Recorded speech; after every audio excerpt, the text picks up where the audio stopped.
Hello there, Common Wolfram here. With the arrival of the expansion pack for Nintendo Switch Online, we're finally at the point of no return. The Nintendo 64 and Sega Mega Drive Genesis are here to play, and we got our first glimpse at what the future of Nintendo's retro and online pricing offerings will look like. How does it all stack up, and what can be expected next? That is what this brutally honest review is all about. So smash the like, subscribe and notification bell buttons, and let's get into it. Keep in mind that we are primarily looking at the value without counting in the Animal Crossing New Horizons Happy Home Paradise DLC, since that is a different review altogether, which might also be up by the time you watch this one. As of today, owners get access to special Nintendo 64 and Sega Mega Drive applications once they purchase a Nintendo Switch Online Plus expansion pack membership. Right from the get-go, it is important to note that what you see is what you get. There's nothing else you get at the moment, and all the titles you would want to play aren't available as of yet. On November 5th, the Happy Home Paradise downloadable content for Animal Crossing New Horizons will be added. While that won't be a long wait, it might be worth holding off until that date if you can.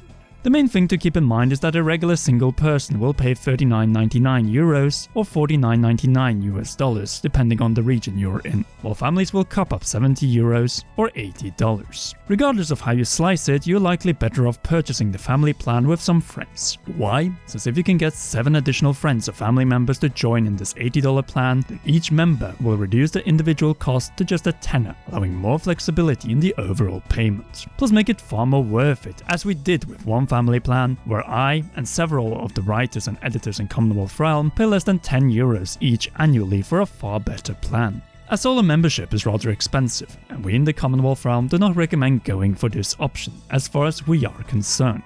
In any case, let's focus on what is there right now, and whether a $50 price is worth it if you're not interested in Animal Crossing DLC and just want to play retro 3D N64 games and 2D Sega games. Let's start with the Nintendo 64 titles, since there's a good selection of 3D titles with both single and multiplayer offerings to keep you occupied. The games available are Super Mario 64, Mario Kart 64, Star Fox 64, Yoshi's Story, Zelda Ocarina of Time, Winback, Mario Tennis, Dr. Mario 64, and Sin and Punishment. Dr. Mario 64 is a gigantic get for puzzle game fanatics. The title has been on Virtual Console service before, but remained mostly exclusive to Japan. This secret best version has 4-player multiplayer, something that was removed in later versions of the franchise. In addition, having games like Mario Kart 64, Mario Tennis 64, and Star Fox 64 will make for some nostalgic video game afternoons. But the real benefit of Nintendo 64 games is the fact that you can play online with up to 4 players. Ever since March 2021, the ways of connecting to online services have been heavily improved, even if it hasn't been applied retroactively to all the Nintendo Switch titles. So pretty much every game up to 2021 that has online modes. So our hope,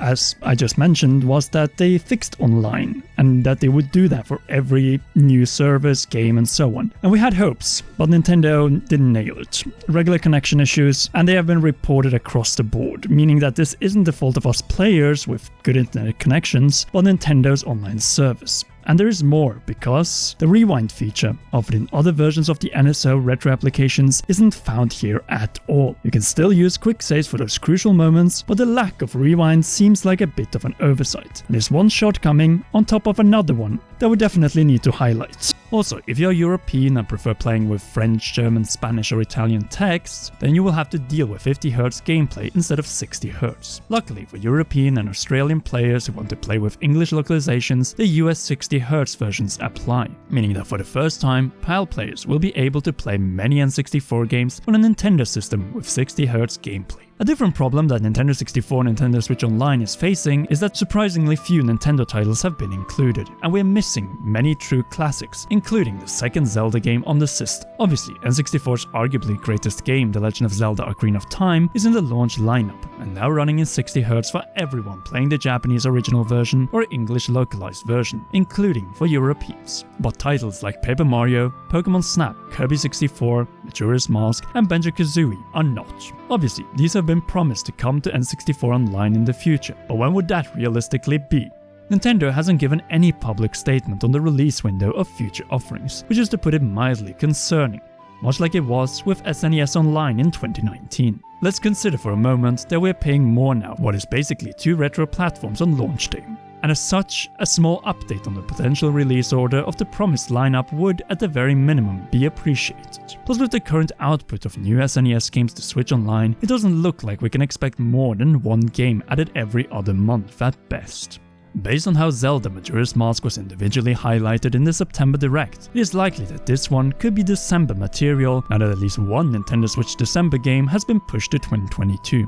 Thankfully, we have the Sega Mega Drive Genesis games on top of the N64 ones. And would you look at that, this selection is pretty good all things considered. We have Castlevania Bloodlines, Contra Hardcore, Echo the Dolphin, Golden Axe, Gunstar Heroes, Musha, Phantasy Star 4, Rystar, Shinobi 3, Sonic the Hedgehog 2, Streets of Rage 2, Strider, Dr. Robotnik's Mean Bean Machine, and Shining Force. While there are certain titles we would still want, it is hard to deny the quality on offer here, with genre-defining masterpieces as well as some truly niche classics that deserve some love.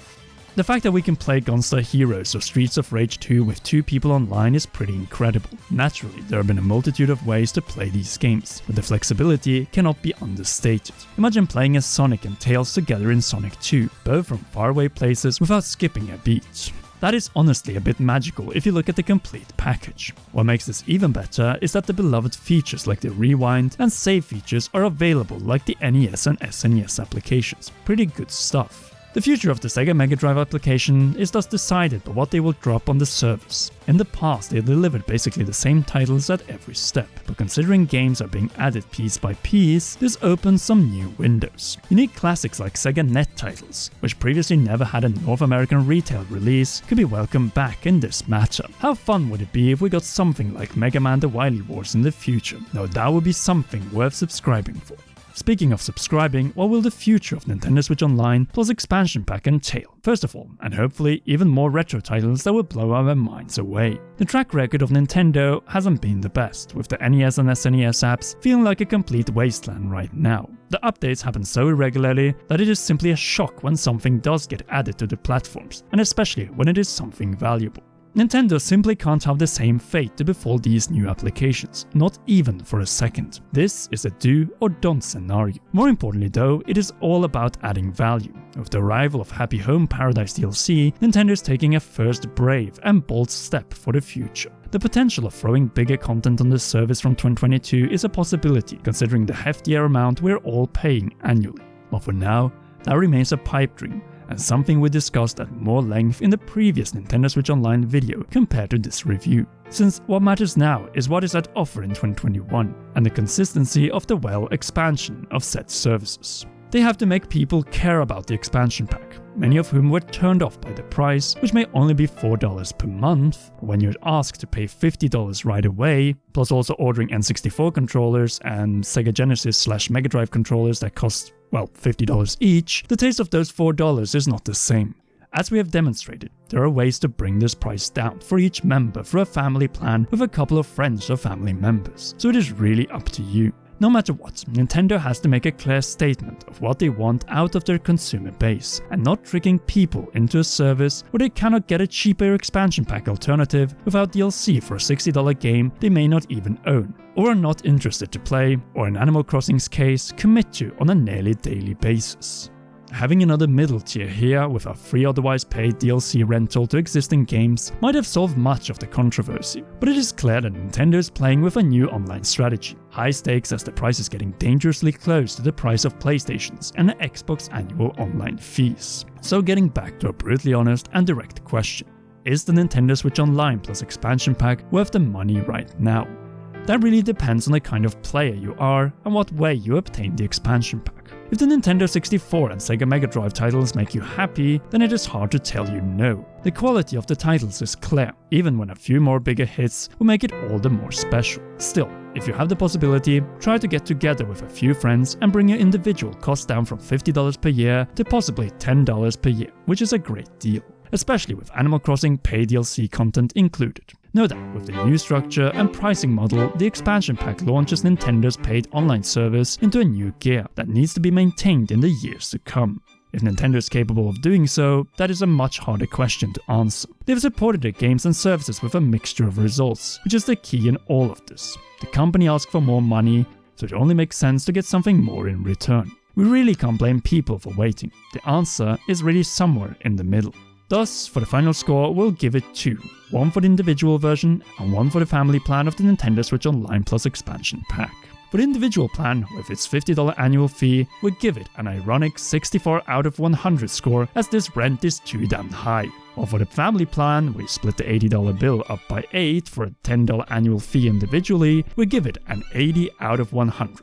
Definitely worth the price in the second case, but still with a lot of uncertainty when it comes to the release window for promised N64 and SEGA games. Plus still, the extra load of AC DLC that is just not for you if you don't own AC New Horizons and don't plan on picking it up now. Also, as previously mentioned, this new tier does not address the online issues found in games with online modes that came out before March 2021. But that is our brutally honest review of Nintendo Switch Online Plus expansion pack. Do you agree with our reasoning and conclusions? And will you be picking up the expanded service individually or by teaming up for a family plan? Sound off in the comment section down below. If you haven't already, please share this review and leave a like, plus press that subscribe button, notification bell, and for all notifications completely for free to notice our upcoming brutally honest Nintendo Switch reviews. Finally, a big thanks goes to you for watching and to all our patreon.com/CommonRealm patrons, and in particular our royal producer Charles Shash. You rock, and please enjoy one or both of these 2 awesome videos.